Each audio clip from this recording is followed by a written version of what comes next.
Welcome everybody to the DQ&Q Lifestyle Podcast with me, Marcus, and today we're going to talk about neglect. So, once again, therapy space, they're talking about neglect. I'm not really knowing what they're talking about because the NSPCC advert, what's that? The NSPCC advert and I'm thinking I ain't being neglected, because my mum was there. She wasn't not there. I wasn't left in the house alone, really. When I say it was hearing just a couple times, and not being alone, left alone. I knew where she was. She'd be round at my brother's or something, his kid's mum's house or something. She'd be somewhere. I knew where she was. Do you know what I mean? But sometimes I just expected her back home earlier than she said, and that's probably kind of it.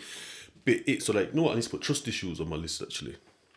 Talk about trust issues. So that's breaking trust, because saying that you're going to be back at a certain time and not come back at a certain time, I can't believe you then. I can't believe what you're saying. But anyway, they're going into these little, what would you call nuances of what neglect is. And so they're talking about so I'm thinking neglect is leaving someone. I'm not fully sure what neglect is. I know that certain girl, I've said, oh, you neglect me, you neglect me. And I think, what? What are you talking about? I'm here on. I didn't get the word, to be honest. I know what neglect is, in a sense, or know where to use it. But as for me doing it, or it happening to me, I never really felt that until I've gone to the therapy and they're telling me. They're telling me I'm being neglected. I'm like, what? How? But anyway, so it wasn't physical neglect kind of thing. It was that emotional neglect. So I'm beginning to understand that I am not mature. It was hard. It was hard to understand. I was at work yesterday and we were talking about something and about how certain people are going through counselling, but it's not working for them. And I'm like, yeah, because counselling is extremely hard. Therapy is hard. It's not easy. Because I've done it, I forget. But I've told you a couple of things where I think I was able to grasp it, mainly through conspiracies and being able to. Here's a few things. So, conspiracies enabled me to be able to take a theory and run with it, apply it to my baseline knowledge and run with it, and then be able to research more. So I didn't have no computer or anything. So like I said, I had to be on the phone, ask for certain books or things we found on the internet, printed off and sent in or emailed to me. It was emailed really. I looking at that in the library. So these are two of my resources, learning what resources are as well. I might do one on resources possibly. And the biggest one, my biggest resource was having people around me. I'm on a wing full of 40 of, well, there's 40 of us altogether, roughly, maximum, because there's 40 cells on the wing. One cell was always empty, to be honest, for the majority of my time there. So there's 38 other man on the wing. There's the screws, and there's also the counselling stuff, the therapist and the counsellor. And then there was an art therapist there, but I didn't really work with her because I never did art therapy because I didn't see that I needed it, because I was able to utilise the groups and get what I needed out of the group. Some people that struggled getting it in groups went into art therapy and got massive work done, drawing pictures and doing bits and bats and enacting things, or them telling their story and then getting people in their art therapy class to act out roles, the roles of what these people, because they're giving things roles. And so a role, for example, is just say the father, a protective guy, mother's more of a nurturing housewife type thing. So just acting out these roles, do you know what I mean? For you to be able to see what you're doing, do you know what I mean? But yeah, anyway. So that was my biggest resource, being able to ask people that are doing the therapy, that are going through the actual journey, and then obviously the screws that are facilitators, and then the counselling stuff. So I had massive resources. And yeah, it's just not easy. It's not easy to hear, because especially when it's when they're poking and prodding at your whole existence, not just all your shoes are shit, or why do you always, you know what I mean, you never make a nice cup of tea. They're rocking your whole world. It's like an earthquake. Literally your whole world's moving and you're moving and you don't know what's going to happen, when it's going to. It's mad. It's a mad place to be when you're in therapy, because they're talking about you holding a mirror up to you, or like just imagine like someone filming your worst bits, you didn't even know you were being filmed, and then I'm showing you your worst bits when you were blowing up out of proportion, you did some mad things, horrible things, you were just horrible. Do you know what I mean? Different scales of horrible. Do you know what I mean? And each person's horrible's subjective to the individual. And some people's horribles, other people won't even view as horrible. But anyway, so looking at you as a bad person, it's hard because that's when the shame kicks in. People don't like shame. It's a very hard feeling to deal with, and that's part of the problem within societies, or modern societies. I was talking about England, is the shame that rocks up. We can't deal with shame. We're not a nation that can handle shame. And shame makes you do some funny things. You're lying, like had to cover things up. Do you know what I mean? It'll make you become more violent because you're dying to cover things up. It's just all about just covering up really, and just like be manipulative and deceitful. But yeah, it's all hard to do. Therapy is hard to do. So back to what we're talking about. Neglect. So now they are telling me about like, they give me scenarios of what, like, bear in mind, no one in this group of the cons was convicts, yeah? Or prisoners, whatever you want to call us. The convicted. None of us have an ideal upbringing. There's bits and pieces. I have got loads of like good bits from my childhood, but we don't. The good bits of a person, like the therapy that I was on, it doesn't, or I think it might be therapy in general, I'm not too sure, but it doesn't work on your good bits. Your good bits are good. They're fine. It's not one of them ones, isn't it? You take your car in, it's got flat tyres, the guy's changing your engine. Like, no, the engine's fine. You know what I mean? Like, you just need to change the tyres. So that's where it is. They just work on the bits that are not very good. So it's like a human MOT in a sense. So that's why it's the set things that I always talk about, like erratic and volatile behaviour, consequential thinking, irresponsible lifestyle, because that's the ringer that they put us all through. Do you know what I mean? There must be the things that come up, like for all criminals or whatever, or for all, I don't know where they got these domains from, they call them domains. So yeah, well, not actually. There was 4 domains that like, had like, must have been like 4, 8, 12, 16, probably like 15, 16 things in.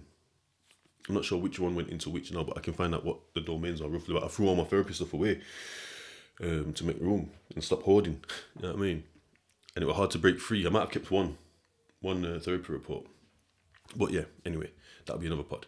Didn't pod yesterday as well, by the way. I've had a day off, so I won't be doing 30 in 30 days. I could do 30, well, it won't be 30 in 30 days, but it'll be 30 in 31, 32 days. I was going to take today off as well, just to take a little breather in terms of going a little bit of a different, not a different direction, but bolting on to what I already do kind of thing. But it wasn't coming naturally, so I just left it. Do you know what I mean? I was going to take the break today because I'm running on like a bit of a, I don't even know what time it is right now. I've got work soon still, so, but I thought I'd just squeeze one out and keep it moving. Transparency. That's another one I might put out on the list. That's not on the list either. But transparency is good. Transparency is another thing that's lacking in society. So that's why people are able to be deceitful and manipulative, because if you know everything, how can I deceive you in saying, you know what I mean? If I've got 2 fingers behind my hand, yeah? If you can see them, I can't tell you that I've got 3. I'm like, these 3 fingers? You're like, no, there's 2. If my hand was transparent, you could see through it. Do you know what I mean? You can see that I've got 2 fingers up. So that's transparency. Like, I can't, if we're transparent, there's no, do you know what I mean? And that tends to be, that brings stronger bonds, better relationships, and people's emotional state, and mainly the mental state, is not in a decline because of people manipulating him, telling him something else when it's actually something else. And people create you a wrong world. Your worldview's wrong because you're not being told the right stuff. And then that's when you find stuff out. It's like, whoa, once that world crumbles, it's the earthquake thing again, because what you knew wasn't right. And it's hard to come with a new normal. We have to get used to new normals. I might stick new normal on there as well, actually. But anyway, neglect. So, so Dean, the facilitator, Group 2, I was in Group 2 facilitator Dean, the screw, yeah? He, like I said, he did wonders for me. Might go into a bit more of mine and Dean's relationship at some point. But he was a massive champion for me He pushed me. He could see where I could be, and he's part of the reason why I am where I am in life right now, because he believed in me, and he never failed me. And obviously, at the end of the day, there's a screw, and there's like a relationship of like screw con. So there's like that bit, and it's understanding that bit. So it's because I can't get the full 100 of like, yo, bro, come on, like, oh, none of that. Not like, there's that professional barrier which I understood, which still allowed me to grow. Because like, oh, you can't do this anyway, because a lot of people couldn't get people interpret relationships to be, it has to be fully one way, like a certain way. So it has to be huggy, kissy, tell people like everything, and they can't do no. If I tell the screw everything, he's got a duty to tell security or the rest of the, and they're gonna come spin my cell or do you know what I mean? So and it's like, oh, and he's brought my trust in, and I can't trust him there. You like basically he's neglected me there. I could go into that, abandoned me, like left me, like it was supposed to be us, and he's left me now and told someone else, and that they've come and have the consequence of my own actions because I expect relationships to be a certain way. No. It's understanding that, and I was quickly understanding that. So Dean seemed to be like the prototypical guy, good guy kind of thing in terms of like what he does in terms of being we're about the same age, but he felt like a father figure because he was doing and saying all the right things. So he's talking about like with my child, Dean's this guy, yeah, you know what I mean, when he's like describing things, it was very animated, but it's what I like. Do you know what I mean? And they give me a total abundance of information. I think it went over some people's heads, but it went over my head, but I didn't forget it. The impactful bits I remembered, and that's the bit what I'm talking about, like getting loads of stuff thrown at me, and then I go and clear it up and I'm like, what else did you say? Do you know what I mean? And whatever. And then he's talking about what he does for his kids. He just had a kid. And he's like, I would nurture this and this and that. It was coming to work tired because he's been getting up through the night as well, not just letting the missus get up. He's getting up through the night and he's coming to work shattered. You could just see the guys just junked up off fags and monsters. He's just drinking monsters all day long. And I don't think I've even tried a monster yet. Anyway, so we so just describing all these things basically. I'm just gonna like get a bit quicker into it than I normally do. He's describing all these things of what he does, and it's like all checkmark things what you'd expect a dad to do or a parent to do, and then describing his missus briefly, but not really. He always kept missus whatever, I won't mention the surname, separate. And he just took a call, like thinking, fucking hell. Because obviously I had my warped view of what I wanted, and that's why I was like reactive and rebelling towards my parents. But then understanding that, like I said before, they didn't go to the University of Parenting and then get the degree and then fuck it off and raise me wrong in a sense. No. But it's understanding what was lacking. And it was just understanding what was lacking, what I wasn't getting, like the love and care when I needed it. Do you know what I mean? Like I couldn't go to my mum and get, like if I've had a harsh day at school, I couldn't go to her like, oh mum, this and that, this has happened and da. And I'd be like, oh come on son, this and that, and talk to me. Or go to my dad and he'd give me like some man-to-man advice or whatever. Like, because my dad just wasn't there. And my mum, she was drunk. Pissed. Like you can't talk to a pissed up person. Do you know what I mean? She might have been in a pub early days, she was going to the pub a lot. And then she stopped going to the pubs because a lot of them shut down. About 10, 15 pubs in the end shut down. And yeah. So yeah, you can't just talk to a person. So I was emotionally abandoned because I wasn't getting the emotional growth. So then it's just learning to do what you can do. So then I'm becoming reactive. And then I'm feeling neglected and I'm like pushing it onto my mum, that's pushing it back onto me, and it's just mad arguments of like nothingness really. It's because the thing is that I need someone to talk to and I need her to be there for me. I'm just going to talk from my point of view because obviously she needed stuff as well. Do you know what I mean? Like she's not a bad person. Like big up my mum, love my mum. You know what I mean? We've got a great relationship right now. So all the stuff that I say, it's not a dig at her. It's just understanding what's going on in terms of myself and how I was able to overcome, and then even understanding whether like you're a mother watching this and being able to understand your own behaviours so you don't pass that on to your kids, because what we're doing is passing on trauma. Because that's what it is. My mum's stuff's happened to my mum, and obviously as a 6, 7, 8, 9, 10-year-old, I don't understand this. Do you know what I mean? Because I've never been taught this. My people wasn't aware of this. It's just a thing that's happened, and then just behave in a certain way, and it's just like, do you know what I mean? So yeah, or if you're a dad, same thing. I'm saying to mum, don't pass on the trauma, and being there for your kids and giving your kids, all we ever need to do is give our kids what they need. Give them what they need in that moment, understanding what they need, and that's perfect. And it's giving it them when they need it. Obviously, we can be overbearing parents and want them to do certain things, and that's okay to a degree. but we have to make sure we fulfill their needs as and when they need it. So it's no point telling them 100 things throughout the day that are pointless to them. They don't really want to do it. It's going to create a rebel. Anytime that someone's pushing, an authoritarian figure's pushing something onto an individual or individuals, a group, it creates a rebel that wants to rebel against what's going on. Do you know what I mean? As we all know, we've all rebelled at some point because it's just part and parcel of being a human. Do you know what I mean? Getting to that age, certain ages like teenager. Because you're becoming who you are. You're finding your own identity and it goes against what your parents want. Do you know what I mean? Because for one, every parent is always at a date with what their kid's mentality is because they're not in, even though they're in the same time period, fucking 16th of July 2023, but it's a different generation. So the influences that have made the parent aren't the influences that are making the child. As much as we're trying to influence these other outside influences, because what the music they're listening to, what friends they've got, what school they go to, what area they live in, what, you know what I mean, what's the culture of the area, what's the culture of the family, what's the culture of the street, what's the culture of the city, do you know what I mean? What's the culture of the school, what's the culture of the college, what's the culture of the friends, what cultures are they chilling with, do you know what I mean? But there's like subcultures, so that is like the drill thing. Like you've got black culture, and then you've got like the rap culture, which is a subgenre of the black stuff. Do you know what I mean? And then you've got like drill, which is a subgenre of rap music. Do you know what I mean?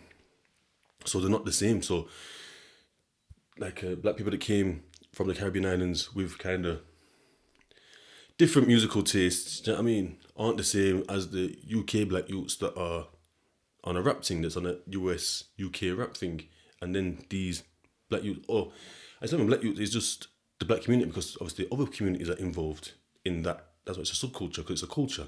Cultures aren't bound to colour. Do you know what I mean? That's another pod. Further down the line. Once I've got all through all this therapy stuff. So yeah, just leaving that for a second because I need to go. You know what I mean? What a kind of mad pod telling you that I need to go. But big up everyone, all my English people, all my European people, all my UK people, should I say, all my Europeans, all my Americans that are listening. I respect that. I'm trying to pump out like better quality stuff in terms of content, obviously. Yeah, so that's just a little intermission. Like, comment, share, subscribe, please. Thank you. Hello. And yeah, so I'm not the age where I should be getting to these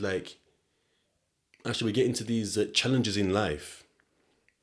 Whether it's I'm being bullied or I don't understand this equation or this teacher's getting onto this or like just something, even just wanting to go to school on my own. Like, because that was a big thing at one point in primary school and whatnot. I don't think it really happened still. Maybe in like the final year. But anyway, my mum did come. But anyway. So as I'm coming to these challenges, I should be able to go to my parents, them understand it's not about what I'm saying. Like when I'm talking about when I go to school, I'm talking about freedom. But what we're saying freedom. Do you know what I mean? When I'm talking about I'm being bullied, I'm talking about being hurt. Do you know what I mean? And then possibly needing to protect myself at some point. Or even just a safe place to come to be able to say these things. That's at least the bare minimum. When I'm talking about I don't understand these equations, I'm probably talking about self-worth. Because it's not about how smart I am. Because if I can't get it, I can't get it. But maybe I can get it if it's explained in a different way, because that's what it is with me. I've had to we have to learn our own learning styles. That's another thing I need to chuck on there, actually, learning styles. To understand how we learn, which I spoke about in the last pod about like 100 things getting thrown at me, like that's part of it. But I'm mainly a visual learner. And a doing things, kinesthetic learner over auditory. Do you know what I mean? I'm not really a listener. Do you know what I mean? That's what school is, you have to listen. Do you know what I mean? But I learn through being in it and seeing someone doing something. Do you know what I mean? I can mimic.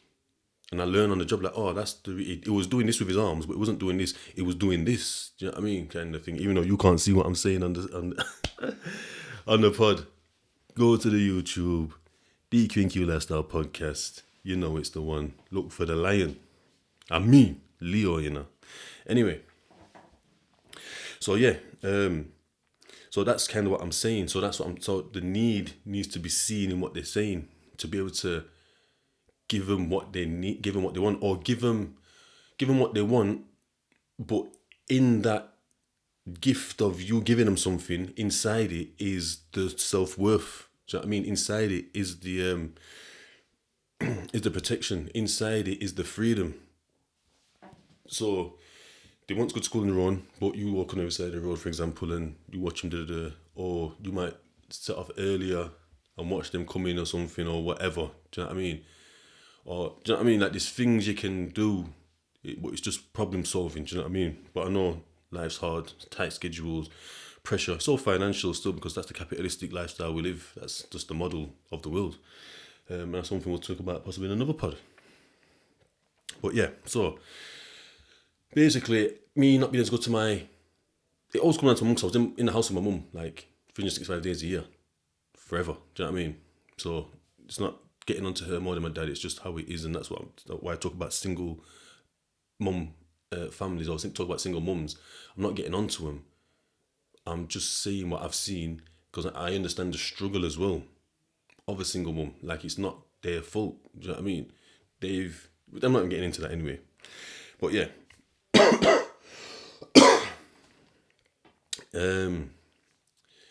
So yeah, not being able to grow at these certain points. So I'm coming as like a 7-year-old with this issue, and I should be able to speak about it and get some advice that helps me grow. So when I come to that thing again, I know what to do. It's all about knowing what to do. A lot of us are de-skilled these days because we haven't been taught anything from people that weren't taught anything. And then we're not teaching these. Always teaching, make sure you're eating back. Don't talk to Mike and that. I mean, all this nonsense. Do you know what I mean? What did I say? Go and do that and do that. Do you know what I mean? It's not real. There's nuances. Do you know what I mean? There needs to be different approaches to different things. So we're raising hell raisers. Do you know what I mean? And then when it goes a certain way, some people come out of it and some people don't. And when it goes awry, what happened there? It's because them little seeds you planted, they've took that and utilised it somewhere else. Do you know what I mean? Like me now, I understand that I am not like the most mature in all aspects. Like in the workplace, I'm still growing. I don't know what to do when certain conflicts or certain challenges come my way. But luckily we get bare training, and the training has dropped on at certain points, certain key bits that have affected me, like emotionally. And talking to my colleagues, having trustworthy colleagues that I always mention, about having people around you that you can trust and like go to and ask them for certain advice, and then give you something like their own experiences, or I do this or I do that. It might be hard, but then we've also got to be able to, because their response will be in line with their personality. I'm a bit more direct, but I feel like I have to be a bit more careful being a 6'2", 18 stone mixed race guy. Do you know what I mean? With a past that makes people quake in their boots. Do you know what I mean? So it's learning how to navigate life. I've all got to learn how to navigate life in a certain way. So that's basically where the neglect will come. But when my neglect kicks in, we'll talk about that now.